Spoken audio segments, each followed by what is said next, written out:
কোরআনে কারিমে রব্বুল আলামিন বলেন, قُلْ لَوْ كُنْتُمْ فِي بُيُوتِكُمْ لَبَرَزَ الَّذِينَ كُتِبَ عَلَيْهِمُ الْقَتْلُ إِلَى مَضَاجِعِهِمْ।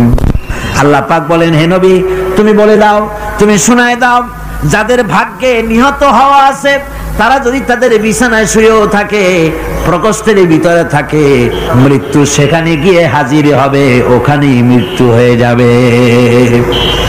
মৃত্যুর সময় আসতে পরে মানুষকে মোটেই সময় দেওয়া হবে না, সময় যখন আসবে সময় মতো তাকে বিদায় নিতে হবে। সুতরাং ঈমান, আল্লাহর প্রতি ঈমান আনলে পরে মানুষের ভিতরে নির্ভীকতার সৃষ্টি হয়, সে কাউকে পরোয়া করে না আল্লাহ ছাড়া। চিল্লায় কোন সুবহানাল্লাহ, আরো জোরে বলেন সুবহানাল্লাহ। সাহস, বুক ভরা সাহস তার মধ্যে আসবে।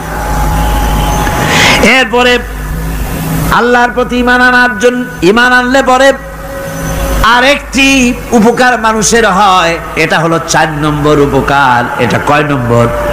4 নম্বরের উপকার হলো আল্লাহর প্রতি মানসিক প্রশান্তি আসে। সেই মানসিক প্রশান্তিটা হলো ইমানদার কখনো হতাশ হয় না, ইমানদার কখনো হতাশায় ভোগে না, নিরাশায় ভোগে না। যেহেতু কোরআন শরীফের ভিতরে আল্লাহ পাক বলেছেন, আল্লাহর রহমত থেকে কেবল কাফেররা ছাড়া আর কেউ নিরাশ হয় না। আল্লাহর রহমত থেকে নিরাশ হয় কারা? জোরে কোন, কারা নিরাশ হয়? আর কেউ আল্লাহর রহমত থেকে নিরাশ হয় না। সুতরাং আল্লাহর প্রতি এই আশা, ভরসা, আল্লাহর প্রতি এ ধরনের একটি প্রশান্তি মনের মধ্যে থাকে, সে হতাশ হয় না। কারণ আল্লাহর প্রতি ঈমান আশায় তার বুক বেঁধে দেয়। আল্লাহ পাক কোরআনে কারীমের মধ্যে বলেছেন, আল্লাযী খালাকানি ফাহুয়া ইয়াহদিন।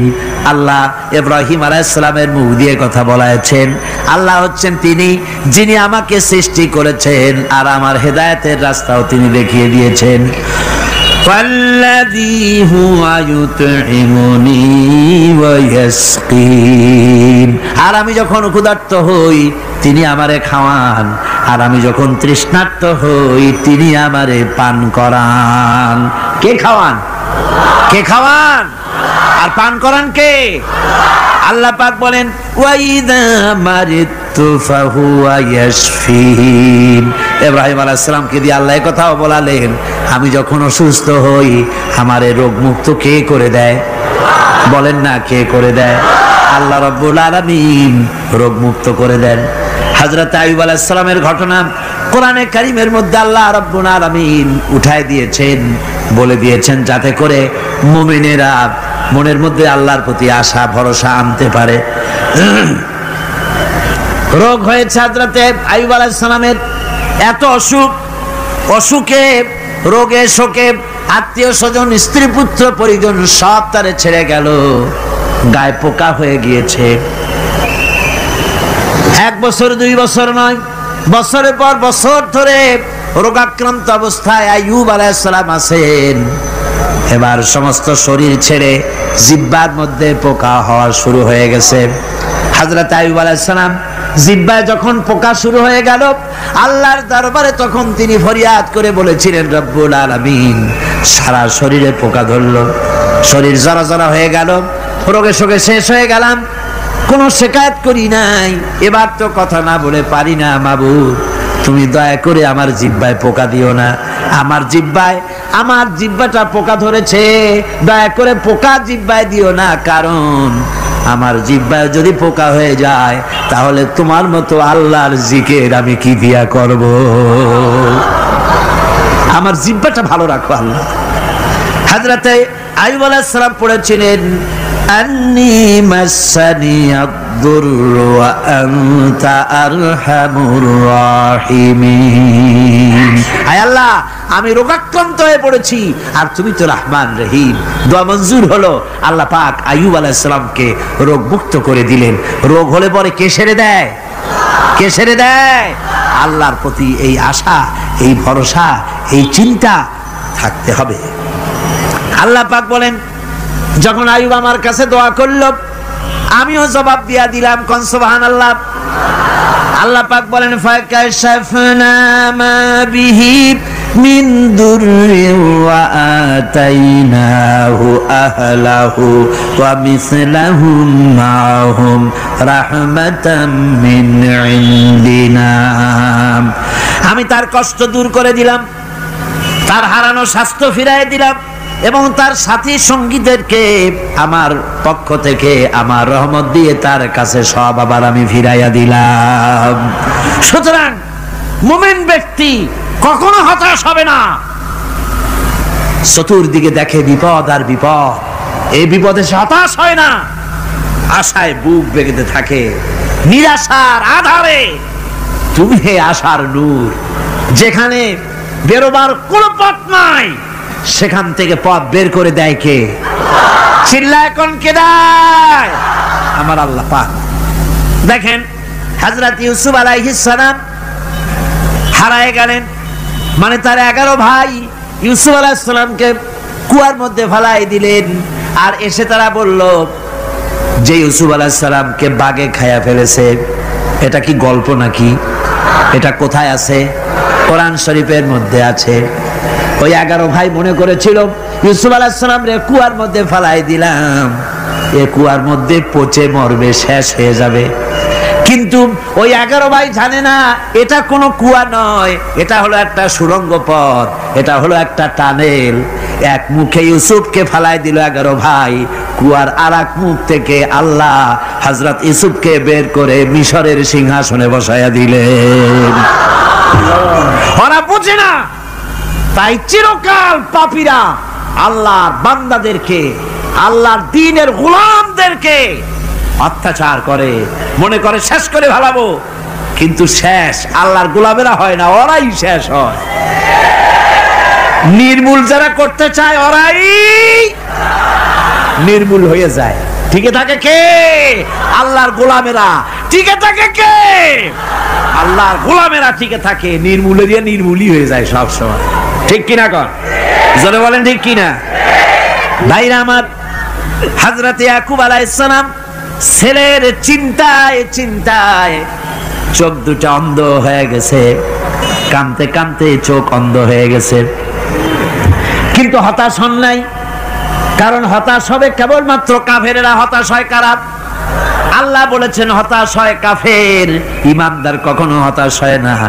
হযরত ইয়াকুব আলাইহিস সালাম ছেলে হারাইয়া কি বলতেছেন শোনেন। আল্লাহ তার কথা কোরআনে কারীমের ভিতরে আল্লাহ কি সুন্দর করে উঠায় দিয়েছেন। হযরত ইয়াকুব পড়তেছেন ফাসাবরুন জামিলুন আসাল্লাহু আইয়াতিয়ানি বিহিম জামিআন ইন্নাহু হুয়াল আলিমুল হাকীম। ফাসাবরুন জামিল, ধৈর্য ধারণ করাই এখন আমার জন্য উত্তম। আমি এখন ধৈর্য ধারণ করব, হয়তো শীঘ্রই আল্লাহ আমার যাদের হারাইছি তাদের সকলকে আল্লাহ আমার কাছে ফিরিয়ে দিবেন। তিনি সুবিজ্ঞ, তিনি প্রচন্ড ক্ষমতার মালিক। আশায় বুক বেঁধে থাকলেন তিনি। আর ইউসুফ আলাইহিস সালাম আজকে প্রেসিডেন্ট, তিনি মিশরের কি তিনি 11 ভাই গেছে সেইখানে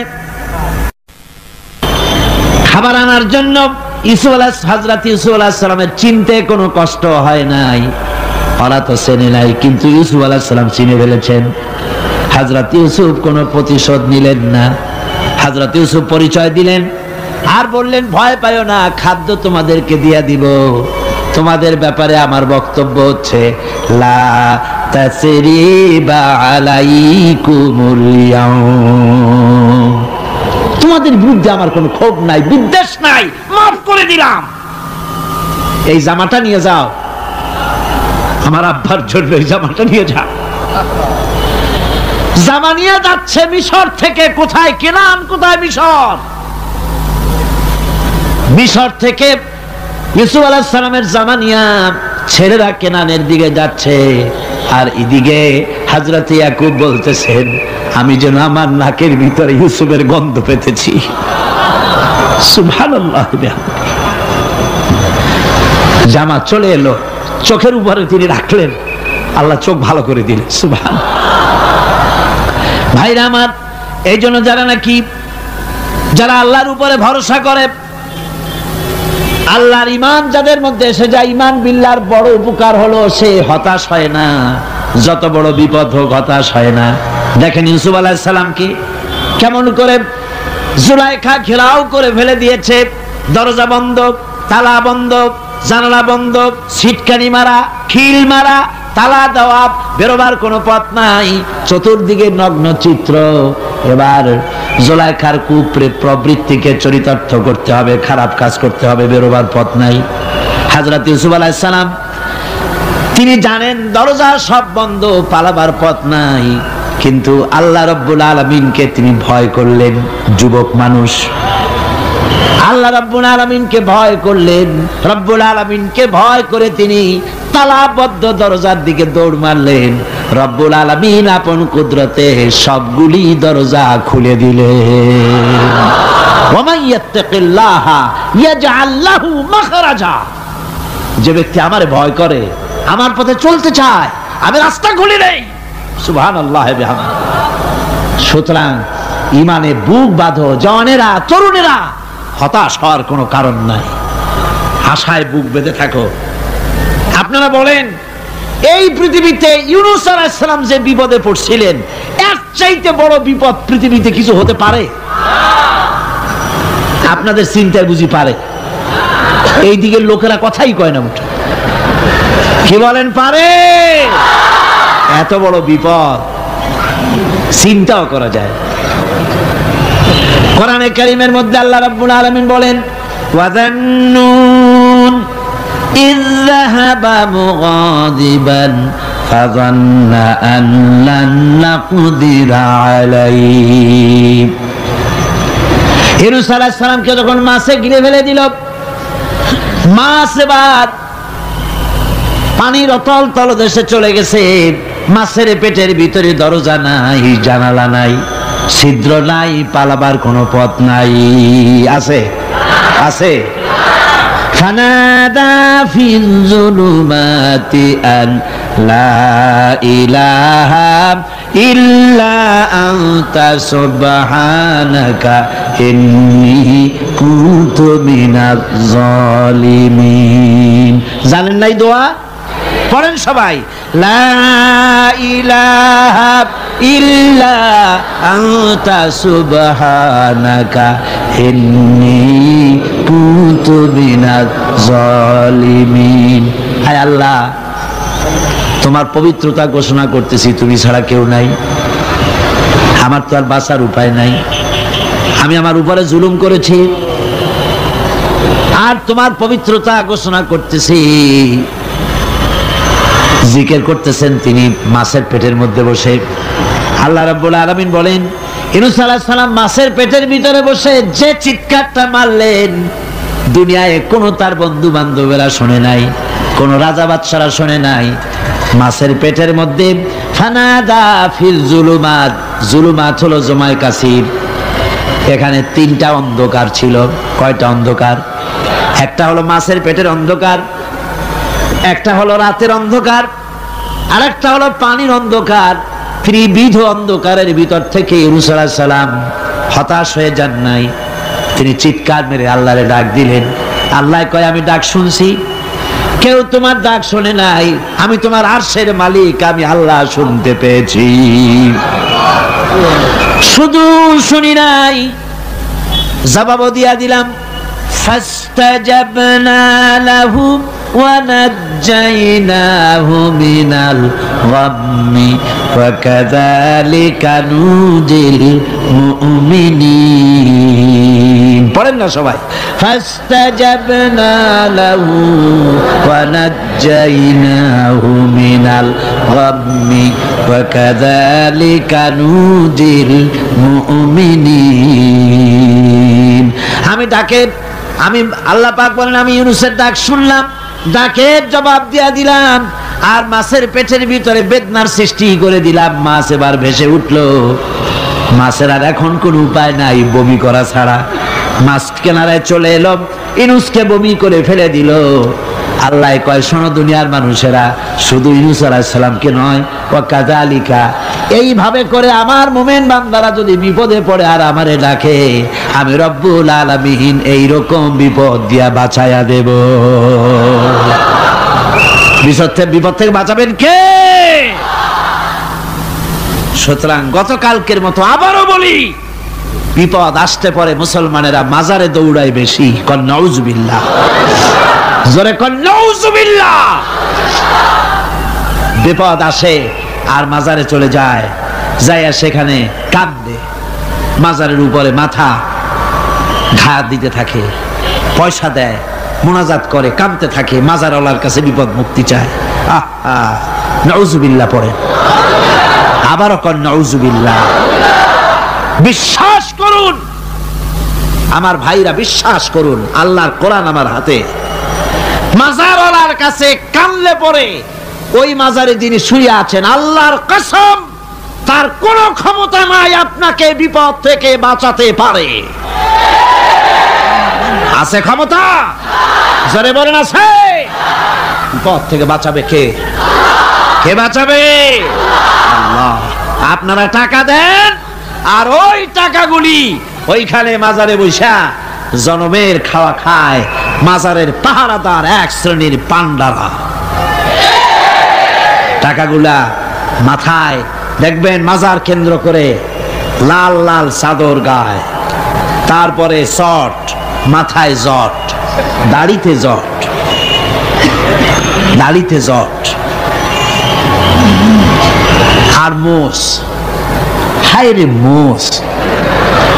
6টা টর্চ লাইট দিয়েও যদি আপনি খোঁজেন মুখ তালাশ করে পাবেন না, এত মোষ সমানে গাঁজা খায় আপনার পয়সা দিয়ে, ধর্মের নামের ব্যবসা করে।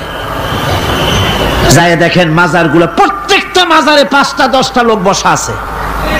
ঘাট ধরে বের করে দাও আর বলো, মাজারে বসে আছো কেন?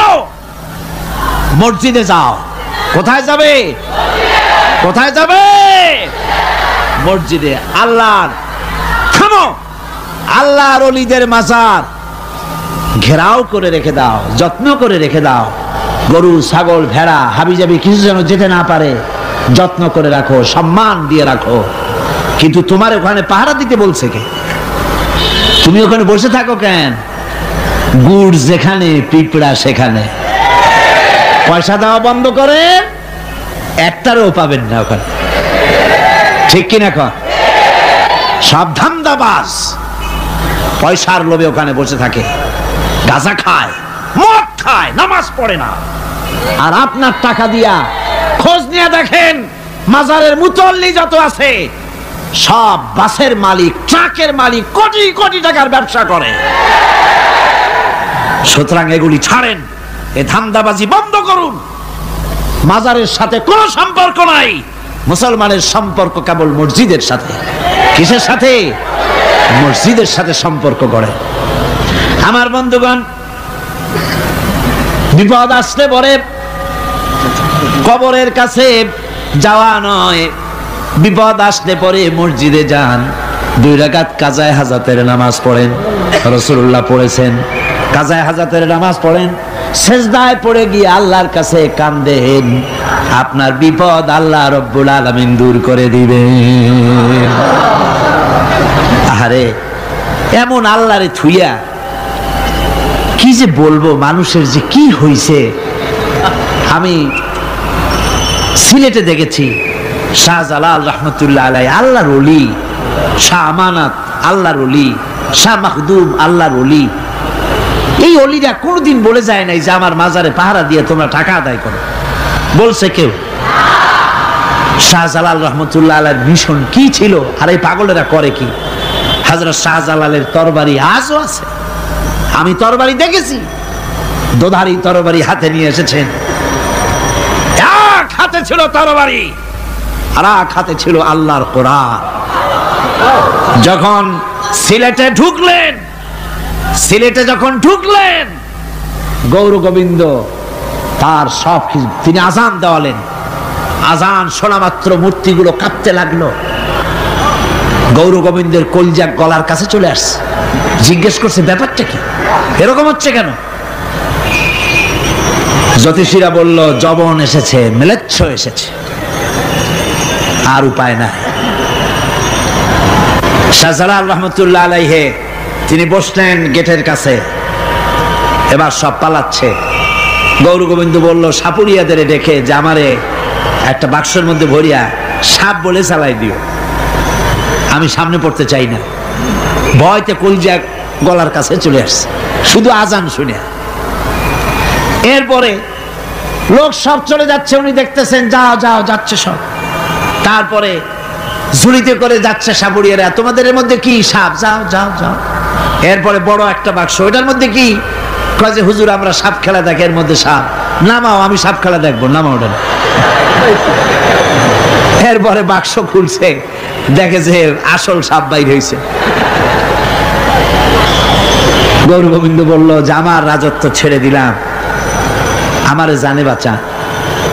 শাহজালাল রহমতুল্লাহ আলাইহি বললেন আমি তো মারতে আসি নাই, আমি তো হত্যাকাণ্ড করতে আসি নাই, আল্লাহর দ্বীনকে নিয়ে এসেছি।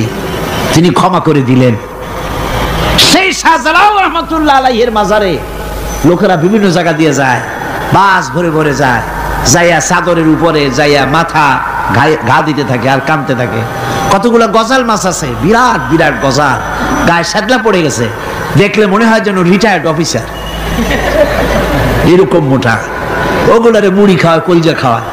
একটা কুয়া আছে, পানি এত পচা, কয় যে এইটার আর এক মুখ হলো জমজমের সাথে মিশানো। নাউজুবিল্লাহ। হায় রে মানুষ, মুসলমানের আকীদা হয় এত খারাপ, আকীদা বদতর হয়ে গিয়েছে। এগুলি ধর্মের নামের ব্যবসা, এগুলি জোরে বলেন কি? এই ব্যবসা বন্ধ করতে হবে, এই ব্যবসা বন্ধ করতে হবে। এরা ধর্মের নামে লুটেরা, চাদর দিয়ে, আগরবাতি দিয়ে, মোমবাতি দিয়ে, সেজদা দিয়ে মুশরিক হয়ে যাচ্ছে, ইসলাম থেকে খারিজ হয়ে যাচ্ছে। আমার কাছে রিপোর্ট এসেছে প্রচন্ড ভিড়ে মানুষের কষ্ট হচ্ছে, তো কি করা যাবে? আমি বললাম ভিড়, আর আপনারা যদি ভিড় দেখতে চান তাহলে তো সব লোক দাঁড়ায় যাবে, আপনাদের তো দেখার দরকার নেই। একটু চেপে চেপে বসেন আর জোরে সোরে জিকির করেন লা ইলাহা ইল্লাল্লাহ, লা ইলাহা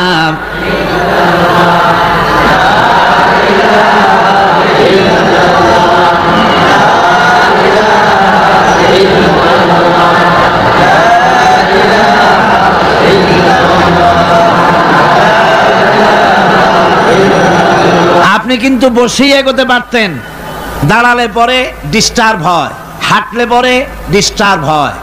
নিজের কপালটারে খারাপ করেন না, এত সুন্দর আল্লাহর কথা শোনা থেকে নিজেকে মাহরুম করতে চেষ্টা করেন না। নিজেও শোনেন, অপরকেও শুনতে দেন। বসেন, মাজা ব্যথা করবে না, আল্লাহ মাজা ব্যথা ভালো বানায় দেবে যত সময় বসবেন।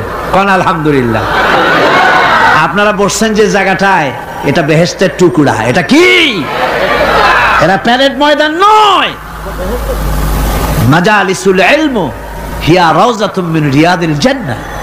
হযরত আলী বলেছেন যেখানে ইলম চর্চা হয়, কোরআন আলোচনা হয়, হাদিস আলোচনা হয়, সেটা কোনো সাধারণ জায়গা না, সেটা জান্নাতের টুকরা হয়ে যায়। যেরকম সুবহানাল্লাহ। কাজী বেহেশত থেকে শয়তানের জন্য বাইর করিয়া না দেয়, সতর্ক থাকেন। শয়তান কি চায় যে আপনি সারাক্ষণ শোনেন? কি কোন চায়?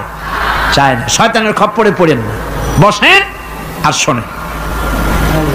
ইমানদার যখন বিপদে জর্জরিত হতে থাকে তখন সে ভেঙে পড়ে না, তখন অন্ধকারের, বিপদের অন্ধকার বিদীর্ণ করে আলোর এক প্রভা তার চোখের সামনে উদ্ভাসিত হয়ে ওঠে। সেটা কি? সেটা হলো আল্লাহ রাব্বুল আলামিনের বাণী, ফাইন্না মাআল উসরি ইউসরান, ইন্না মাআল উসরি ইউসরা। আল্লাহ পাক বলেন জেনে রাখো, দুঃখ এবং কষ্টের সাথে রয়েছে সুযোগ আর সুবিধা, আর অসচ্ছলতার সাথে রয়েছে উদার সচ্ছলতা। জোরে কোন সুবহানাল্লাহ। কাজে ভয় পাওয়ার কারণ নাই, হতাশ হওয়ার কারণ নাই। মন আশায় বুক বেঁধে রাখো। গুনাহ করেছ, হতাশ হয়ো না। যুবকদের গুনাহ করা স্বাভাবিক। ইউনিভার্সিটির ছাত্র, কলেজের ছাত্র, প্রফেসর, শিক্ষক, অফিসার ঘুষ খেয়েছেন, জিনা করা হয়েছে, মদ খাওয়া হয়েছে, মিথ্যা কথা বলা হয়েছে, যাই কিছু করেন না কেন ভয় পাওয়ার কারণ নাই, নিরাশ হওয়ার কোনো দরকার নাই। আল্লাহ পাক ডেকে বলেছেন, কুল ইয়া ইবাদিয়াল্লাযীনা সারাফু আলা আনফুসিহিম লা তাকনাতু মির রাহমাতিল্লাহ। আরে আমার আল্লাহর মতো এত ভালো আর কেউ আছে? এত দরদ আর কারো আছে? আমার আল্লাহ বলেন, ও নবী আপনি শুনায় দেন, হে আল্লাহর বান্দারা, তোমরা যারা নিজেদের উপরে বাড়াবাড়ি করেছো, নিজেদের উপরে জুলুম করেছো, অত্যাচার করেছো, আমি আল্লাহর রহমত থেকে নিরাশ হয়ে যেও না। মানুষ যদি অপরাধ করে, বাপের সাথে অপরাধ করেছে, মায়ের সাথে অপরাধ করেছে, মা বাবা সন্তানের চাইতে এত বড় কল্যাণকামী তো আর কেউ নাই, কিন্তু মা বাবা কোনোদিন বলে না আয় আমার ছেলে তোরে মাফ করে দেই, এরকম বলে নাকি? মন চায় ছেলে যদি মাফ চাইতো খুশি হয়ে মাফ করে দিতাম, কিন্তু কেন যে আসে না, ডাকে না যে আয় মাফ করে দেই। মা বাপ আপনাকে এত ভালোবাসে, সেই মা বাপও আপনাকে বলে না যে আয় মাফ করে দেই। আমার আল্লাহ হচ্ছেন এমন আল্লাহ, আল্লাহ রাব্বুল আলামিন ডাকেন, এ বান্দা খুন করেছিস ফিরে আয়, জিনা করেছিস ফিরে আয়, হত্যা করেছিস ফিরে আয়, চুরি করেছিস ফিরে আয়, কুফরি করেছিস ফিরে আয়, সুদ খেয়েছিস, ঘুষ খেয়েছিস, মদ খেয়েছিস ফিরে আয়, এসে আমার দরবারে চোখের পানি ফেল, আমার দরবারে কাঁদাকাটি কর। ইন্নাল্লাহা ইয়াগফিরুয যুনুবা জামিআ ইন্নাহু হুয়াল গফুরুর রহিম। আমার দরবারে চোখের পানি ফেলে কান, আমি রব্বুল আলামিন জিন্দেগীর গুনাহ মাফ করে দেব। সুবহানাল্লাহ কোন, সুবহানাল্লাহ কোন। আমার কাছে কান, চোখের পানি ফেল। আল্লাহ রাব্বুল আলামিনের কাছে বান্দার দুইটা ফোঁটা বেশি প্রিয়। একটা হলো জিহাদের ময়দানে যে রক্ত ফোঁটা দেওয়া হয়, এটা আল্লাহর কাছে প্রিয়। আর আল্লাহর ভয়তে গুনার জন্য লজ্জা করে, অনুশোচনা করে বান্দা যখন চোখের পানি ছেড়ে দেয়, আল্লাহর কাছে এটা অত্যন্ত প্রিয়। নবীজি বলেছেন, বান্দা যখন গুনার ভয়তে, আল্লাহর ভয়তে, জাহান্নামের ভয়তে অনুশোচনা করে যখন চোখ দিয়া পানি ছেড়ে দেয়, ওই চোখের পানি নাকের অর্ধেক আসতে না আসতে আল্লাহ রাব্বুল আলামিন বান্দারে মাফ করে দেন। আল্লাহ বরদাস্ত করতে পারেন না যে বান্দা কান্দে। আমার ভাইরা, আল্লাহ রহমত, এই পৃথিবীতে আল্লাহর রহমতকে 100 ভাগ করা হয়েছে। আল্লাহর রহমতের কত ভাগ? এই 100 ভাগের 1 ভাগ সারা পৃথিবীতে ছড়াই দেওয়া হয়েছে। আর 99 ভাগ কার কাছে? আল্লাহর কাছে।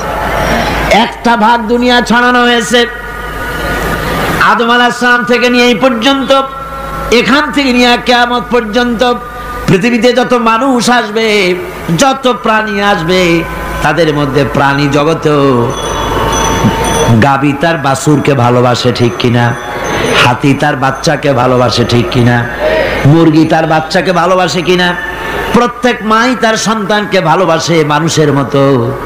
এই ভালোবাসা, স্নেহ, এই মমতা, এই করুণা, এই মহব্বত একটা ভাগ দুনিয়ায় দেওয়ার পর আপনি আর আমি যতটুকুন ভাগে পেয়েছি, সেই মহব্বত স্ত্রীর মহব্বতে অস্থির, মায়ের মহব্বতে অস্থির, সন্তানের মহব্বতে অস্থির।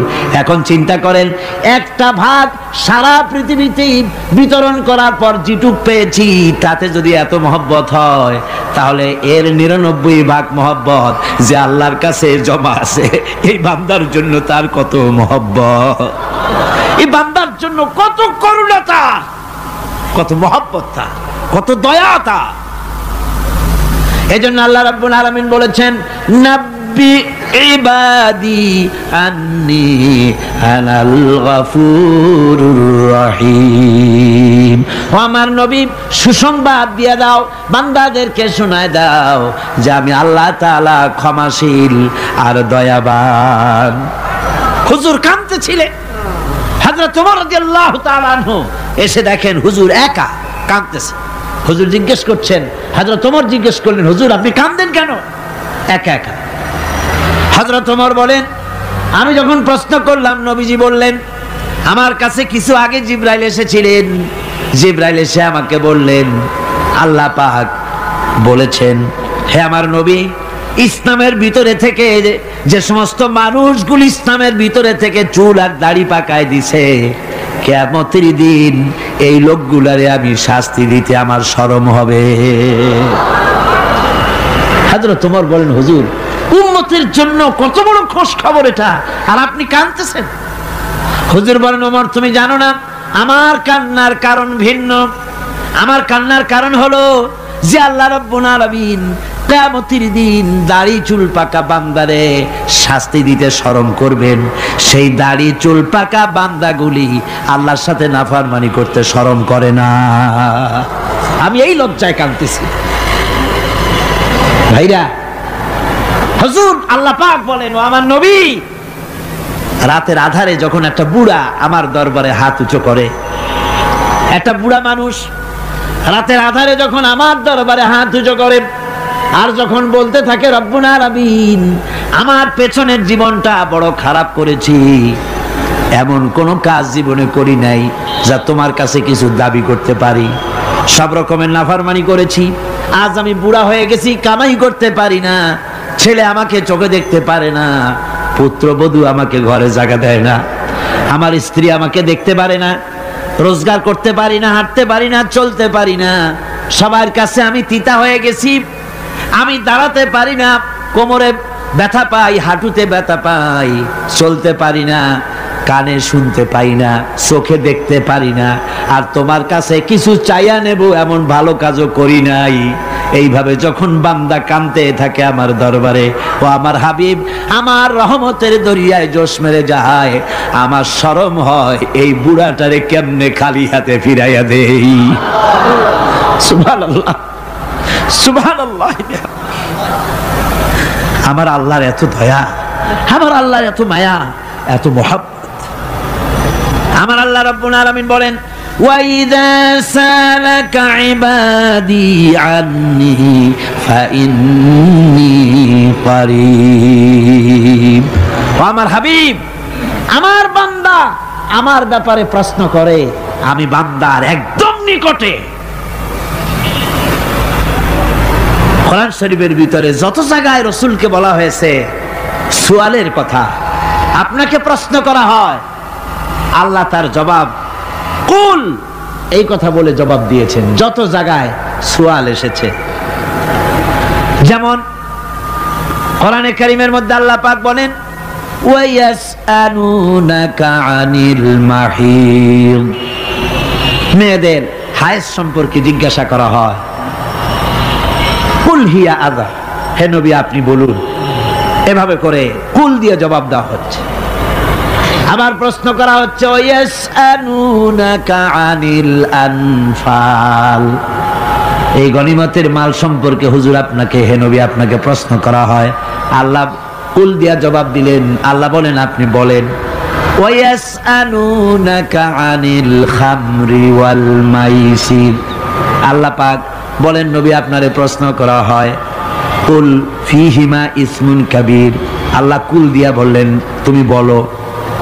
আবার বলা হলো, ওয়ায়াসআলুনাকা আনিল আহিল্লা কুল হিয়া মাওয়াকিতু লিন্নাস, ও নবী আপনাকে প্রশ্ন করা হয় চাঁদের ক্রমবর্ধমান এবং ক্রমহ্রাস, এই যে বাড়ে আর কমে, পূর্ণিমা হয় অমাবস্যা হয়, কেন হয় আপনি বলুন। কুল, আপনি বলেন এটা আমি অক্ত এবং সময়, বছর আর দিন গণনা করার জন্য পৃথিবীবাসীদের জন্য বিনা পয়সায় একটা ক্যালেন্ডার বানাইয়া আকাশে ঝুলাই রেখেছি। এভাবে যত জায়গায় এসেছে আপনাকে প্রশ্ন করা হয়, যত জায়গায় আল্লাহ জবাব দিয়েছেন কুল, আপনি বলেন। গোটা কোরআন শরীফের ভিতরে এই একটি মাত্র জায়গা যেখানে বলা হয়েছে আপনাকে প্রশ্ন করা হয়। আল্লাহ এখানে বলতে পারতেন কুল, আপনি বলেন, আল্লাহ তোমাদের নিকটবর্তী, এভাবে জবাব হয় নাই। এটা কায়দাটা হলো এই, আল্লাহ বলতেছেন ওয়াইজা সালাকা ইবাদি, ও আমার নবী, প্রশ্ন তো আমার বান্দারা আমার ব্যাপারে করেছে, এবার আপনার জবাবের কোনো দরকার নাই। প্রশ্ন আমার ব্যাপারে, আমি নিজে জবাব দিয়ে দেই। ফা ইন্নী কারীব, ও বান্দা আমার ব্যাপারে প্রশ্ন করেছিস, জবাব আমি দেই, আমি তোর সবচাইতে বেশি নিকটে। সুবহানাল্লাহ, কত নিকটে? ওয়ানাহনু আকরাবু ইলাইহি মিন হাবলিল ওয়ারিদ, তোর যে রগ, এই শাহরগের চাইতেও আমি তোর বেশি কাছে। সুবহানাল্লাহ, আমারে ডাক, আমারে ডাক, কলিজা দিয়া ডাক, অন্তর দিয়ে ডাক। মনের থেকে মানুষ যদি ডাকে, মুখের ডাক আর মনের ডাক এক জিনিস নয়। दिल से जुबात निकलती है, असर रखती है, पर नहीं मगर ताकते परवाज रखती है। दिल থেকে যে কথা বেরোয় তা প্রভাব বিস্তার করে, ডানা নাই কিন্তু ওড়ার ক্ষমতা রাখে। মনের কথাই ভিন্ন, মন থেকে, দিল থেকে, কলিজা থেকে, অন্তরের গভীর কন্দর থেকে মোহাব্বতের সাথে কেউ যদি একবার বলে আল্লাহ, বলেন আল্লাহ, আল্লাহ, আল্লাহ, আল্লাহ রাব্বুল আলামিন বলেন, অন্তরের অন্তঃস্থল থেকে একটি বার যদি বান্দা বলেন আল্লাহ, আল্লাহ বলেন 70 বার সাড়া দিয়া জিজ্ঞেস করি, বান্দা কি চাও, আমি তোমার কাছে আছি। সুবহানাল্লাহ, আমি তোর একদম কাছে, কি চাস বল, বল আমার কাছে। এমন দয়াবান, এমন মেহেরবান, এমন আল্লাহ আমাদের। সে আল্লাহ রাব্বুল আলামিন তিনি বলছেন وقال ربكم ادعوني استجب لكم, তোমাদের রব বলেছেন আমারে ডাকো, আমি আল্লাহ ডাকের সাড়া দিয়া দেব। সুবহানাল্লাহ, কারে ডাকতে হবে, কারে ডাকতে হবে? এই বিশাল জনসমুদ্র একযোগে চিল্লা এখন কারে ডাকতে হবে?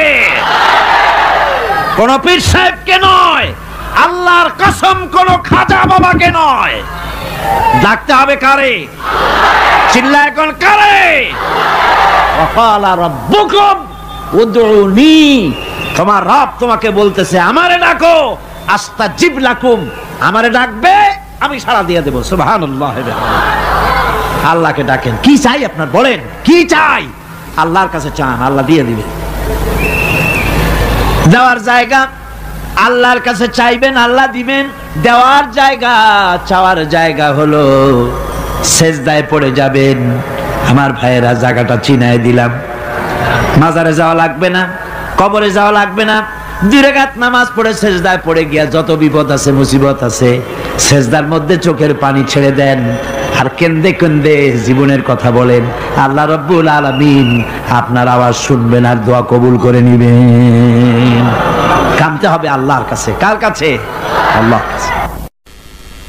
সুম্মা ইস্তাগফিরুল্লাহ, আর এরপরে সে যদি আমি আল্লাহর কাছে ক্ষমা চাই, ইয়াজিদিল্লাহ গফুরার রহিমা, সে আমি আল্লাহকে গফুর এবং রহিম হিসাবে পাবে। সুবহানাল্লাহ, আল্লাহকে গফুর এবং রহিম হিসাবে পাওয়া যাবে। সব আল্লাহকে বলতে হবে, গুনাহ মাফ চাইতে হবে। এই জন্য হুজুর সাল্লাল্লাহু আলাইহি ওয়াসাল্লাম দৈনিক 100 বার তওবা পড়তেন। কোন হাদিসে আছে 70 বার, কোন হাদিসে আছে 100 বার তওবা পড়তেন। নামাজের পরে তো প্রত্যেক নামাজই পড়তেন হুজুর, সালাম ফিরাতেন আর সাথে সাথে বলতেন আল্লাহু আকবার, আস্তাগফিরুল্লাহ, আস্তাগফিরুল্লাহ, আস্তাগফিরুল্লাহ। মনে থাকবে আপনাদের? মনে থাকবে? সালাম ফিরাইয়া কি বলবেন? না, সালাম ফিরাবার সাথে সাথে বলবেন আল্লাহু আকবার, তারপরে পড়বেন আস্তাগফিরুল্লাহ, আস্তাগফিরুল্লাহ, আস্তাগফিরুল্লাহ। তওবা পড়বেন, আল্লাহর কাছে সবসময় গুনাহ মাফ চাইতে থাকবেন, বিনীত থাকবেন। আল্লাহকে পাওয়া যাবে তাকে রহিম হিসেবে পাওয়া যাবে। সুতরাং ঈমান বিল্লাহ, আল্লাহর প্রতি ঈমান আনলে পরে চতুর্থ নম্বরের যে উপকারটা হবে সেটা হলো হতাশায় ভুগবে না, নিরাশায় ভুগবে না, আশায় বুক বেঁধে উঠবে, ঈমান মজবুত হবে, আল্লাহর কাছে মানুষ বিনয়ী হয়ে যাবে। এবার পঞ্চম নম্বরের উপকার আমি বলছিলাম, ঈমান বিল্লাহ, আল্লাহর প্রতি ঈমান আনলে পরে অসংখ্য উপকার হয়, অসংখ্য বৈশিষ্ট্যের আছে।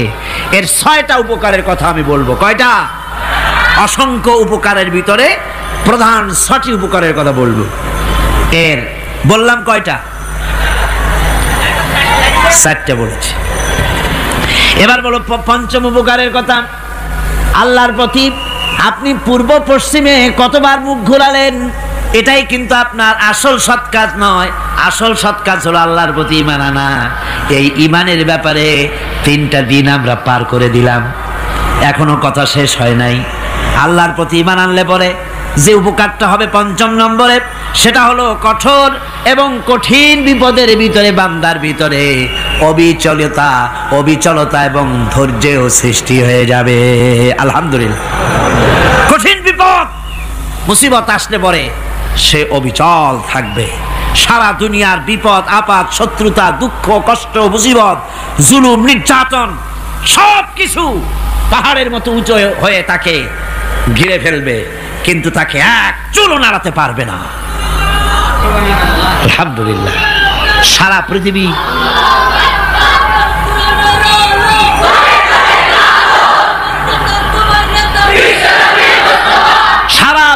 একদিকে আর সে একা একদিকে থাকবে। বিরোধিতা তো হবেই, বিপদ তো আসবেই। কবি বলতেছেন, সাথে জাকা রহা হ্যায় अज़ल से ता इमरोज, सतेजा का रहा है अज़ल से ता इमरोज, चरागे मुस्तफावी से शरारे बुलहबीस। সে আবহমান কাল থেকে শুরু করে মুস্তাফা সাল্লাল্লাহু আলাইহি ওয়াসাল্লামের দীপ শিখার সাথে আবু জাহেল, আবু লাহাবের অগ্নিস্ফুলিঙ্গের টক্কর লেগেই আছে। রাসূলুল্লাহর আল্লাহর দেওয়া এই বিধান, এই দ্বীনের বাতিটা টিম টিম করে জ্বলেছে। আর গোরকি, টর্নেডো, হাজার হাজার মাইল বেগে হেরিকেন এসেছে, গোরকি এসেছে, টর্নেডো এসেছে, টাইফুন এসেছে, কিন্তু এই আলো নিবাইতে পারে নাই। সুবহানাল্লাহ।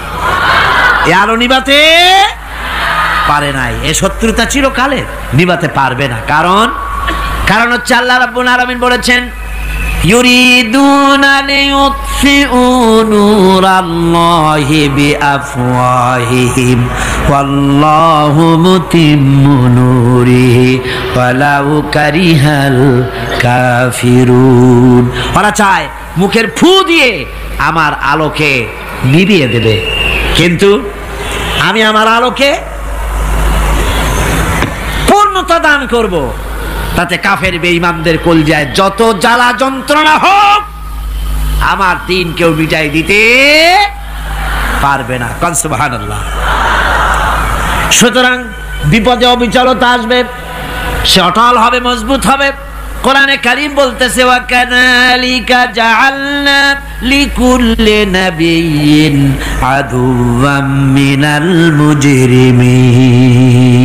এই পৃথিবীতে এমনি করে আমি সকল নবীদের শত্রু বানিয়েছি, সব পাপিষ্ঠ অপরাধীদেরকে। নবীদের সাথে বিরোধিতা করেছে কারা? পাপিষ্ঠরা, অপরাধীরা। আজও খুঁজে দেখেন, আজও ইসলামী আন্দোলনের বিরোধিতা যারা করে সবগুলি কি? পাপিষ্ঠ। সত্য কি না কর? ইসলামী আন্দোলনের বিরোধিতা যারা করে হিসাব করে চোখ দিয়ে তাকায় দেখেন, খুঁজে দেখেন তাদের নামগুলি। মদখোর, জিনাকার, বদমাশ, চোর, হাইজাকার, বেনামাজি, লুটেরা, মিথ্যাবাদী, সবচাইতে সমাজের নিকৃষ্ট লোকগুলি ইসলামের বিরুদ্ধে করে।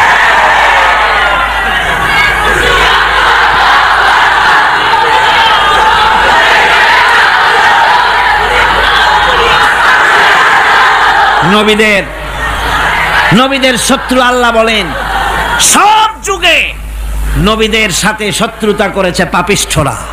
আল্লাহর কথা। কার কথা? সকল যুগে নবীদের সাথে শত্রুতা করেছে পাপিষ্ঠরা, নিকৃষ্ট ধরনের অপরাধীরা। সুতরাং নবী রাসূলদের অবস্থা যখন এই, তখন দ্বীনের দাওয়াত যারাই দেবে তাদের কিসমত এরকম হবেই। এই বাধার মোকাবেলা তাদেরও করতে হবে। এই যে বাধাটা আসে, এই যে মারে, অপরাধ কি? এই যে তারা চোর বা ডাকাত যাদের মারা হয়। আল্লাহ রাব্বুল আলামিন বলেন অপরাধ হলো ওয়ামা নাকামু মিনহুম ইল্লা আইয়ুমিনু বিল্লাহিল আজিজিল হামিদ। অপরাধ হচ্ছে ইমানদার লোকদের উপরে নির্যাতন চালিয়েছে, অন্য কোনো কারণে নয়। কারণ একটাই, তারা আল্লাহর জমিনে আল্লাহর দ্বীন প্রতিষ্ঠা করতে চেয়েছে, আর কোনো অপরাধ না। জমিন আল্লাহর, জমিন কার? এই বিশাল জনসমুদ্র গর্জে উঠুন একযোগে, বলুন জমিন কার?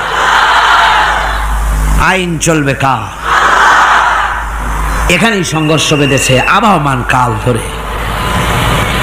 মানুষ অত্যাচারিত হয়েছে, সাহাবায়ে কেরাম অত্যাচারিত হয়েছেন। বুখারী শরীফের হাদিসে এসেছে রাসূল করিম সাল্লাল্লাহু আলাইহি ওয়াসাল্লামের কাছে হযরতে খাব্বাব গিয়ে উপস্থিত হয়েছিলেন। হযরতে খাব্বাব বলেন, হাদিসটা এভাবে লেখা হয়েছে বুখারীতে, ওয়ান খাব্বাব বিন আল-আরিদ রাদিয়াল্লাহু তাআলা আনহু قال شكونا إلى رسول الله صلى الله عليه وسلم وهو متوسد بردة له في ظل الكعبة। রাসূলুল্লাহর কাছে গেলাম, কাবা শরীফের কাছে গিয়ে দেখি নবীজি একটা চাদর গায়ে দিয়ে তিনি আরাম ফরমাচ্ছিলেন কাবা শরীফের ছায়ায়। সেখানে গিয়ে বললাম, আলা তাস্তানসিরু লানা আলা তাদউ লানা ইয়া রাসূলুল্লাহ, হে আল্লাহর রাসূল, আপনি কি আমাদের জন্য আল্লাহর কাছে দোয়া চাইবেন না? আপনি কি আল্লাহর কাছে আমাদের জন্য সাহায্য চাইবেন না? আমাদের লোকগুলিকে, মুসলমানগুলিকে মারতে মারতে তো শেষ করে ফেলে দিল। তারা আমাদের সুমাইয়াকে মারলো, আমাদের খাব্বাবকে উটের সাথে পায়ের দড়ি লাগায় টানলো, আমাদের খোবায়েবকে তারা আগুনের উপরে চিৎ করে শোয়ায় রাখলো, না খায় রাখতেছে, মারতেছে। কষ্টে তো শেষ হয়ে গেলাম, হুজুর আপনি কি আমাদের জন্য দোয়া করবেন না? হাদিস শরীফে এসেছে নবীজি উঠে বসলেন সোজা হয়ে। নবীজি বলেন, ও আমার সাহাবী, ও খাব্বাব শোনো, তোমাদের আগে এই পৃথিবীতে যারা দ্বীনের দাওয়াত দিতে এসেছিলেন তাদেরকে সমকালীন রাষ্ট্রশক্তি, সমাজ শক্তি তাদেরকে ধরত। ফায়ুখাজুর রাজুলো, তাদেরকে তারা ধরত। ফায়ুহফারু লাহু ফিল আরদ, আর তার জন্য জমিনের ভিতরে কবর বানাইতো। ওই কবর ফায়ুজালু ফিহা, ওই কবরের ভিতরে তাকে কোমর পর্যন্ত গেড়ে দিত। সুম্মা ইউতা বিল মানশার, এরপরে করাত আনতো। ফায়ুদাউ আলা রাসিহি, এরপরে ওই করাত তার মাথার উপরে রাখতো। ফায়ুজালু নিসফাইন, এরপরে করাত দিয়া চিরে জীবিত মানুষটারে দ্বিখণ্ডিত করে ফেলে দিত। মা ইয়াসুদ্দুহু যালিকা আন দীনিহি, ও আমার খাব্বাব, এত কষ্ট দেওয়ার পরেও সেই যুগের কোন মুসলমানকে, দ্বীনের দায়ীদেরকে আল্লাহর দ্বীন থেকে এক চুলো তারা সরাই দিতে পারে নাই, এক চুলো সরাতে পারে নাই। ওয়াল্লাহি, ও খাব্বাব, আমি আমার আল্লাহর নামে কসম করে বলছি, লা ইউতাম্মান্নাল্লাহু হাযাল আমরা হাত্তা ইয়াসিরার রাকিবু মিন সানা ইলা হাযরামাউত। আমি কসম করে বলি, আল্লাহ রাব্বুল আলামিনের এই সানা থেকে হাজারামাউত পর্যন্ত লোকেরা যাতায়াত করবে, সুন্দরী রমণীরা গমন করবে, সদাগরেরা যাতায়াত করবে, টাকা নিয়া পয়সা নিয়া যাতায়াত করবে। তাদের মনের মধ্যে লুটের ভয়, টাকার ভয়, চুরির ভয়, ডাকাতির ভয়, জেনার ভয়, হত্যার ভয়, ধর্ষণের ভয়, কোনো ভয় থাকবে না। লা ইয়াখাফু ইল্লাল্লাহ, আল্লাহ ছাড়া কোনো ভয় থাকবে না। এমন একটা সমাজ, এমন একটা সময় আসবে।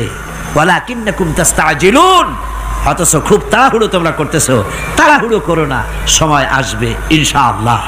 আর সে সময় আসছিল মদিনায়, আসে নাই? আসে নাই?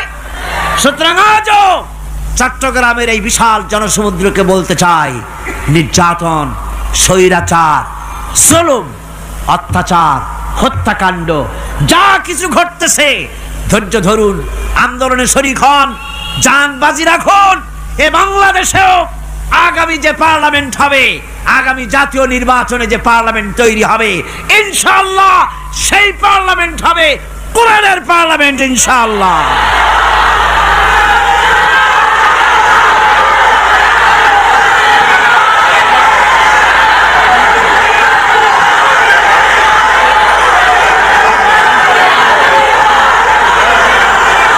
আমার ভাইয়েরা, আমার বন্ধুগণ, কঠিন বিপদে অবিচলতা এবং ধৈর্যের দৃষ্টান্ত রেখে গেছেন আম্বিয়া আলাইহিমুস সালাম। সুবহানাল্লাহ। কঠিন বিপদে অবিচলতা, দৃঢ়তা, ধৈর্য কারে বলে, তার দৃষ্টান্ত কারা রেখেছেন? আম্বিয়া আলাইহিমুস সালাম। ওনারাই আমাদের আদর্শ, নবীরাই আদর্শ।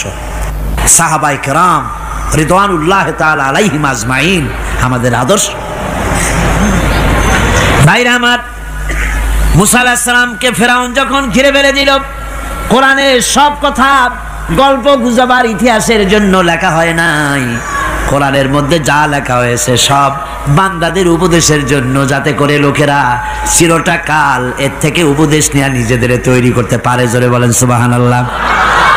মুসা আলাইহিস সালামের কথা আল্লাহ বলেন, ফেরাউন তাকে ঘিরে ফেলে দিল, পালাবার রাস্তা নাই।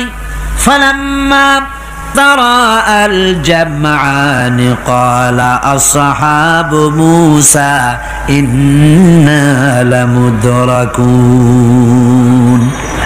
মুসা আলাইহিস সালামের উম্মতরা বললেন, হে মুসা, পাকড়াও হয়ে গেছি, পালাবার রাস্তা নাই। তিন দিক থেকে আমাদেরকে ঘেরাও করেছে ফেরাউনের শক্তি। সামনে কি? দরিয়া, আর তিন দিকে কি? ঘেরাও আন্দোলন। পালাবার পথ নাই, পালাবার পথ নাই। সারাশি আক্রমণ, ঘেরাও আন্দোলন। এই যে ঘেরাওটাও তো আজকে নতুন নাই, ঘেরাও আসছে অনেক আগের থেকে। আসলে কথা বুঝতে পেরেছেন? মাইক না থাকলে আমি কি করবো কোন? আজকে এরকম হচ্ছে কেন? আগামীকাল ঠিক হবে ইনশাআল্লাহ, রাগ করেন না। গান হচ্ছে, বসেন বসেন। শয়তান ঢুকছে মাইকের মধ্যে। অনেক সময় হয় কি, মাইকের হাই পাওয়ারের যে মেশিন আছে, এর ভিতরে ইথার থেকে রেডিওর ওই গানগুলি ওর মধ্যে ঢুকে পড়ে। কথা বুঝতে পেরেছেন? এই জন্য শয়তান তো আর বসে থাকে না, ওরও তো কিছু করার আছে। ধৈর্য ধরেন, ধৈর্য ধরেন। কালকে অপারেটরদেরকে মাওলানা শামসুদ্দিন সাহেবের কাছে অনুরোধ করব, অপারেটর একটু ভালো করে হেদায়েত করে দেবেন মাইকে। আজকে আমার নিজেরও কষ্ট হচ্ছে, আমিও বুঝতে পারছি না যে আমার কথাগুলি কি আওয়াজে বেরোচ্ছে, যার জন্য আমাকে বেশি চিল্লাইতে হচ্ছে। বক্তাকে কি লাউডে তার কথা বেরোচ্ছে তা তার কানে আসতে হয়, তাহলে বোঝা যায় যে আমার কথাগুলি কিভাবে বেরোচ্ছে। এটা এই অবস্থায় সিচুয়েশন আজকে নাই, এবং লোকেরাও মাইকের ব্যাপারে আজকে অভিযোগ করেছে, যা বিগত 16 বছরে করে নাই। সেটের ব্যাপারে কোথাও কোনো অসুবিধা হয়েছে? মাইকটা ভালো, এবং মাইক যারা দেন প্রতি বছর খেদমত করে, আল্লাহ তাদের প্রতি রহম করুন। সবাই বলেন আমিন। এদেরকে রাগ করে পথে পাই আবার মারধর করেন না। সিলেটের যে তাফসির মাহফিল হয়, বিগত 19 বছর তাফসির করেছি একটানা, এবার 20 বছর পুরো হবে ইনশাআল্লাহ। সিলেটে একটানা 20 বছর তাফসির করতেছি সেখানে। তো মাইক, যে একটা লোক বিনা পয়সায় মাইক দেয়, মাইকের ভাড়া সে নেয় না। তাফসিরের মাহফিলের মাইকের ভাড়া নেয় না। যে বছর এরশাদ সরকার আমাকে প্লেন থেকে নামতে দিল না, আপনাদের মনে আছে? সিলেট থেকে ফিরাই দিল। এই খবরটা মাইকম্যান যখন শুনেছে যে আমাকে নামতে দেয় নাই, ফিরাই দেওয়া হয়েছে, সাথে সাথে স্ট্রোক করেছে, হার্ট ফেল করে দুনিয়া থেকে বিদায় হয়ে গিয়েছে। সিলেটে তাফসির হতে পারবে না এই কথা সে বরদাস্ত করতে পারে নাই। আমি কেঁদেছি আর দোয়া করেছি, আল্লাহ, কোরআনের মহব্বতে লোকটার এই অবস্থা হলো, তোমার জান্নাত তুমি দয়া করে তাকে দান করে দিও। কাজে কোনো ব্যবসায়ী চায় না যে তার ব্যবসাটা খারাপ হোক, লোকেরা মন্দ বলুক। এ মাইকের ব্যাপারে আপনারা আজকে রাগারাগ করেন না, যা হয়েছে কালকে ভালো হবে ইনশাআল্লাহ। সবাই বলেন ইনশাআল্লাহ। এখন চলেন আমরা ফেরাউনের অবস্থা দেখি গিয়া কি করতেছে ফেরাউন। মুসা আলাইহিস সালামকে ঘেরাও করে ফেলেছে, পালাবার উপায় নাই। একদিকে দরিয়া, তিন দিকে ফেরাউনের শক্তি। এই যে ঘেরাও টেরাও মানে নতুন তো না, ধর্মঘট নতুন না, পুরানা জিনিস। এই পৃথিবীতে সর্বপ্রথম ধর্মঘট কিসের উপরে হয়েছে জানেন? এই পৃথিবীর প্রথম ধর্মঘট হয়েছে পেঁয়াজ, রসুন আর ডাইলের উপরে। মুসা আলাইহিস সালামের জামানায় লান নাসবিরা আলা তুআমিন ওয়াহিদ, আমরা এক রকমের খাদ্য আর খাবো না, আমাদের পেঁয়াজ দেওয়া লাগবে, ডাল দেওয়া লাগবে, রসুন দেওয়া লাগবে। সর্বপ্রথম ধর্মঘট হয় মুসা আলাইহিস সালামের জামানায়, সেখান থেকে শুরু হয়েছে। কিন্তু মশাল মিছিল যে আসলো কই থেকে এইটা আমি খুঁজে পাইনি। পরে প্রত্যেকটা জিনিসের তো ইতিহাস আছে, আমি খুঁজতে খুঁজতে পেলাম। আমি জানি না এর ইতিহাস মূলে কোথায়, কিন্তু আমি যতদূর খুঁজে পাইছি সেটা হলো মশাল মিছিলের আবিষ্কার হয়েছে লঙ্কায় রাবণের সময়। হনুমানের লেজে আগুন দিয়া তারপরে লঙ্কা কাণ্ড ঘষালো, নামই আছে লঙ্কা কাণ্ড। হনুমানেরা লেজে আগুন দিয়ে রাবণ যে লঙ্কায় মশাল মিছিল করেছিল হনুমানদের দিয়া, ওই হনুমানের ওই সিস্টেমটা এখনো আমাদের দেশে চালু আছে। এইটা আসলে কোন ভদ্র লোকের এই মিছিল হওয়া উচিত না। আগুন নিয়ে কিসের মিছিল? আগুন হলো জাহান্নামের প্রতীক। আগুন কিসের প্রতীক? জাহান্নামের প্রতীক। যদিও আমাদের উপকারে লাগে, কাজে লাগে। সুতরাং আমরা যা করব প্রত্যেকটা জিনিসের পেছনে সুন্নতে নববীর কোনো না কিছু থাকতে হবে। কথা বুঝতে পেরেছেন? তিন দিক থেকে ঘেরাও হয়ে গেছে, পালাবার কোনো রাস্তা নেই। হযরতে মুসা আলাইহিস সালামের কাছে উম্মতেরা বললেন, পালাবার তো কোনো পথ নাই, এখন উপায়টা কি? আমাদের তো আর উপায় নাই। মুসা আলাইহিস সালাম দেখেন বিপদে পড়ে গেছেন, কিন্তু ধৈর্য হারান নাই, ভয় পান নাই। ভয় পাইছিলেন? ভয় পেয়েছেন?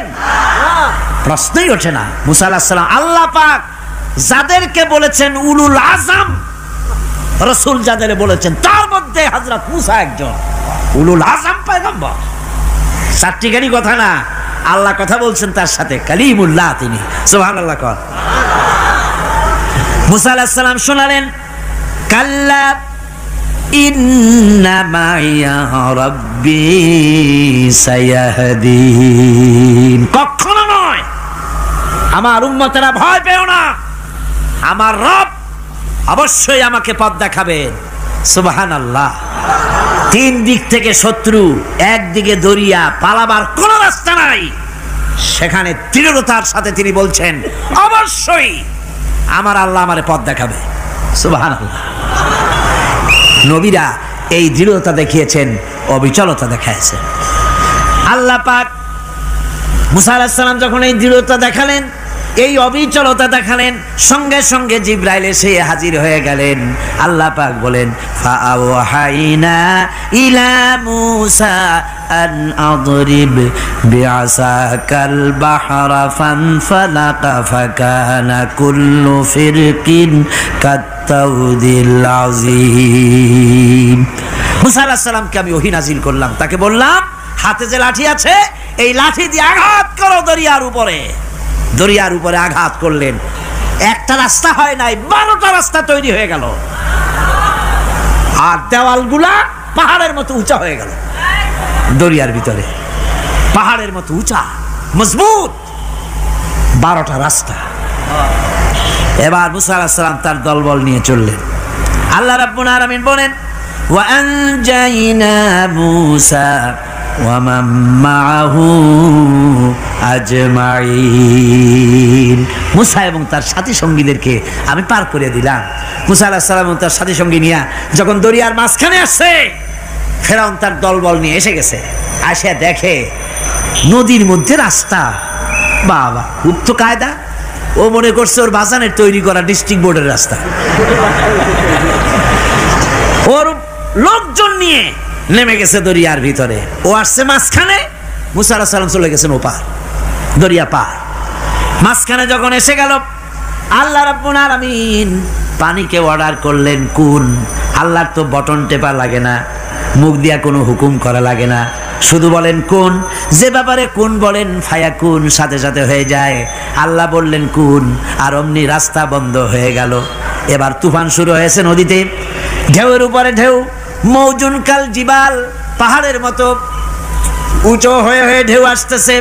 দলবল ঘোড়া আর অস্ত্রপাতি যা ছিল সব মরিয়া শেষ। এবার ফেরাউন একা উপরে ওঠে আর নিচে নামে, পানি খেতে খেতে পেটের কাম সারা, জনমের খাওয়া খাইছে পানি, এখন জান যায়, বাঁচবার আর উপায় নাই, বাঁচবার আর উপায় নাই। ফেরাউন তার নিজের জীবন সম্পর্কে হতাশ হয়ে গেল। এবার ফেরাউন বলতেছে, আমানতু আন্নাহু লা ইলাহা ইল্লাল্লাযী আমানাত বিহি বানু ইসরাঈল। আমি ঈমান আনলাম, আমি ঈমান আনলাম আল্লাহ ছাড়া কোনো ইলাহা নাই, ওই আল্লাহর উপর ঈমান আনলাম যে আল্লাহর উপর ঈমান এনেছে বনি ইসরাঈলেরা। আল্লাহ যাতে ঠিক পায় যে কোন আল্লাহর উপর ঈমান আনছে। বনি ইসরাঈলের আল্লাহর উপর ঈমান আনলাম। আল্লাহ এই তো মুসলমান হয়ে গেছি, এরপরও আমারে সুবাও কেন? আল্লাহ রাব্বুল আলামিন জবাবে বলেন, আল আন, এখন ওয়াকাদ আসাইতা ক্বাবলু ওয়া কুনতা মিনাল মুফসিদিন। এখন ঈমান আনার কথা বলছো, অথচ যুগের পর যুগ, বছরের পর বছর ধরে আমার মানুষের উপরে মন গড়া আইন চালায়েছো, আমার পয়গম্বরের সাথে বেয়াদবি করেছো। আজ তোমাকে আমি ছাড়ছি না, তোমাকে আজকে ছেড়ে দেব না, আমি তোমাকে মারব। আর সমস্ত প্রাণীগুলিকে, স্থলচর প্রাণীগুলিকে আল্লাহ পাক অর্ডার দিয়া দিলেন, এই ফেরাউনের লাশকে ডুবাবি না, পচাবি না, খাবি না। আলিয়াউমা নুনাজ্জিকা বিবাদানিক, আমি তোমার শরীরে বাঁচায় দেব। পোকে খাবে না, পানিতে পচবে না, মাছে খাবে না, কুমিরে খাবে না, দুনিয়ার কোনো পশুতে খাবে না। আমি তোরে শুটকি বানাইয়া রাখবো, যাতে করে দুনিয়ার সমস্ত ফেরাউন যত যুগে যুগে আসে তোরে দেখে যেন হেদায়েত নিতে পারে। ফেরাউনকে আল্লাহ শুটকি বানায় রাখছে। আমি ফেরাউনদের লাশ দেখেছি ব্রিটিশ মিউজিয়ামে। ফেরাউন তো একটা না, অনেকগুলা, আসলটারে অবশ্য দেখিনি। ব্রিটিশ মিউজিয়ামে ওই ফেরাউনগুলার লাশ যখন অসুবিধা হয়, মমিগুলি, তখন ইংল্যান্ডে নিয়ে যায় চিকিৎসা করাবার জন্য। চোখ টোক আছে গর্তের ভিতরে, তারপরে চামড়া টামড়া হাড়ের সাথে মিশানো, ওইভাবে চেহারা দেখলে মনে হয় যে সত্যি ফেরাউনিগুলা। আর ব্রিটিশের কাম মিশর থেকে না আনছে এমন কোনো জিনিস নাই। আমি সেখানে এক বক্তৃতা বলছিলাম, আপনারা এদের এখন সভ্য, এদের এখন ভদ্র, এরা হলো ইন্টারন্যাশনাল চোর, ওরা সারা দুনিয়া চুরি করেছে। লন্ডনে বক্তৃতা করেছি, সারাটা দুনিয়া চুরি করছে, আমাদের দেশকে শোষণ করেছে। এই বিশাল ভূভাগকে শোষণ করে ইংল্যান্ডের দ্বীপটাকে তারা সাজাইছে। তারা ময়ূর সিংহাসনের, শাহজাহানের ময়ূর সিংহাসনের ময়ূরের বাম চোখে কোহিনূর মণি লাগাইছিলেন, শাহজাহান ময়ূরের ডান চোখে কোহিনূর মণি লাগায় নাই। কোহিনূর মণির অনেক দাম, আমি দেখে এসেছি মণি, এখন সেটা কুইন এলিজাবেথের মুকুটের শোভা পাচ্ছে। সেই মণি এমনি বলে প্রবাদে 7 রাজার ধন 1 মাণিক্য, বলেন এরকম, অনেক দাম। শাহজাহান দেখালেন, আমি মুসলমান, আমার কাছে এটার দাম নাই, এই জন্য ময়ূরের ডান চোখে লাগালাম না, বাম চোখে লাগাই দিলাম। এইটারে চুরি করছে। তারপরে মিশর থেকে, মিশরের মমি চুরি করেছে, জুতা চুরি করছে, ছাতি চুরি করছে, পিসা চুরি করেছে। আমি বললাম, এগুলা কি ভদ্রলোক নাকি? এরা জুতা চোর, পিসা চোর, লাঠি চোর, সব চুরি করেছে। যাই দেখেন ব্রিটিশ মিউজিয়ামের মধ্যে সব দুনিয়ার চুরি করা জিনিস নিয়ে তারা মানুষকে দেখাইয়া পয়সা অর্জন করছে। টিপু সুলতানের তরবারিটা পর্যন্ত চুরি করেছে। আজ পর্যন্ত ব্রিটিশ মিউজিয়ামে টিপু সুলতানের তরবারিটা আছে, আমি তরবারিটা দেখে এসেছি। আমার বন্ধুগণ, বলতেছিলাম যে পৃথিবীতে আল্লাহ রাব্বুল আলামিন নবীরা তাদের চরিত্র দিয়ে বিপদের মোকাবেলা করে, দুনিয়ার সামনে কঠিন বিপদের মোকাবেলা করে অবিচলতা, দৃঢ়তা দেখায় গেছেন যে কেমন করে এই পৃথিবীতে বিপদের সামনে মোকাবেলা করতে হয়। ধৈর্য ধরতে হবে, বিপদ আসবে পাহাড় সমান হয়ে, আপনাকে ধৈর্য ধারণ করতে হবে সেভাবে বুক বেঁধে। যেহেতু এটা যদি বিশ্বাস হয় যে আমার কিসমতে যা আছে তার থেকে বেশি কিছু হবে না, তাহলেই আপনার ধৈর্য আসবে, ভয় পাবেন না। কথা ঠিক কিনা কন? এবারে হযরত হুদ আলাইহিস সালাম সম্পর্কে আল্লাহ রাব্বুল আলামিন বলেন, হযরতে হুদকে যখন ষড়যন্ত্র হলো কাফির বেঈমানেরা তাকে মেরে ফেলার জন্য যখন সরকারি ষড়যন্ত্রে লিপ্ত হয়ে গেল, হযরতে হুদ সমাজের এই চ্যালেঞ্জের মোকাবেলা করলেন। হযরত হুদ বলেন, ফাকিদুনি জামিআন সুম্মা লা তুনজিরুন ইন্নী তাওয়াক্কালতু আলাল্লাহি রাব্বি ওয়া রাব্বিকুম। তোমরা তোমাদের ষড়যন্ত্র আমার বিরুদ্ধে যত পারো আমার বিরুদ্ধে ষড়যন্ত্র চালাও, এতটুকু আমার অবকাশ দিও না। আমি এমন আল্লাহর উপরে ভরসা করেছি যার হাতের ভিতরে তোমাদেরও জান আর আমারও জান। যা পারো তাই করো। সরকার সমস্ত শক্তি একত্রিত হয়ে আমার মোকাবেলা করো। একদিকে হুদ আলাইহিস সালাম, আর একদিকে গোটা জাতি। হযরত হুদ ভয় পায় নাই। সুবহানাল্লাহ কোন? ঈমান বিল্লাহ মানুষের কলিজাকে এভাবে শক্ত করে দেয়। কোন আলহামদুলিল্লাহ।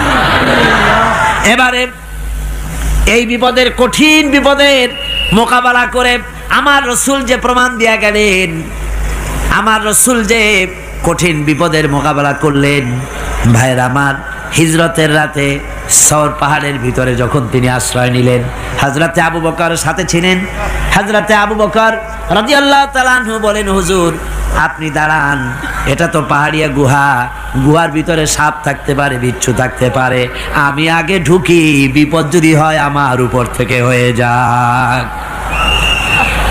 গুহার ভিতরে নেমে গুহা সাফ করলেন। এরপরে হুজুরকে ডাকলেন, হুজুর তাশরীফ নিলেন গুহার ভিতরে। এরপরে হুজুর বললেন, আবু বকর পাহাড়ে হেঁটে হেঁটে 2-3টা পাহাড় পাড়ি দিয়া যাওয়া লাগে সোর পাহাড়ে। মদিনার সোজা রাস্তা হুজুর ধরেন নাই, মেসফালার পথ দিয়া জাবালে কেদোয়ার উপর দিয়া 3টা পাহাড় পাড়ি দিয়া তারপরে হুজুর গেলেন সোর পাহাড়ে। গুহার ভিতরে হুজুর তাশরীফ নিলেন। বললেন, আবু বকর তুমি বসো, তোমার উরুর উপরে মাথা রেখে আমি একটু আরাম করি।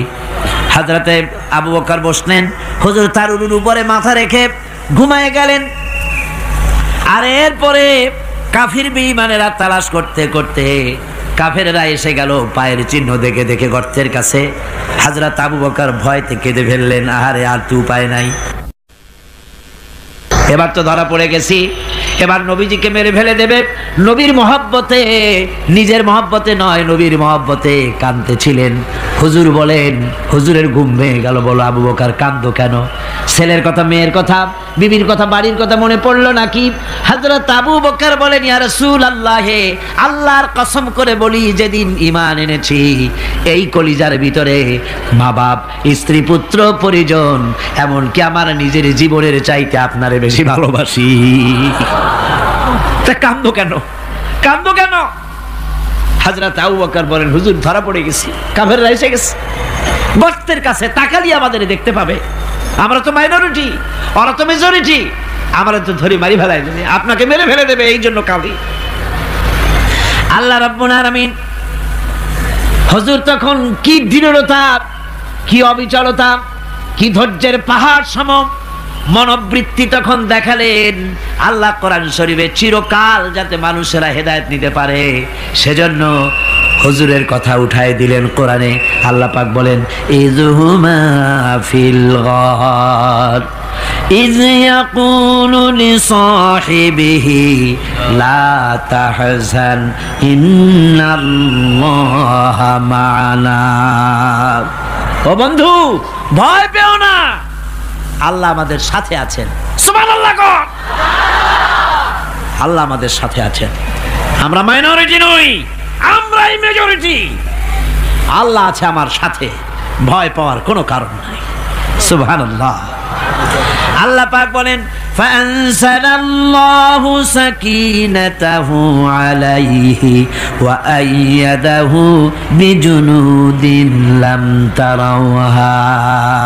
আমি এদের অন্তরের ভিতরে আমি শান্তি নাজিল করে দিলাম, প্রশান্তি দিয়া দিলাম, আর আমি সাহায্য করলাম, আর এমন সব সৈন্য পাঠায় দিলাম যে সৈন্যগুলি তোমরা দেখতে পাও নাই।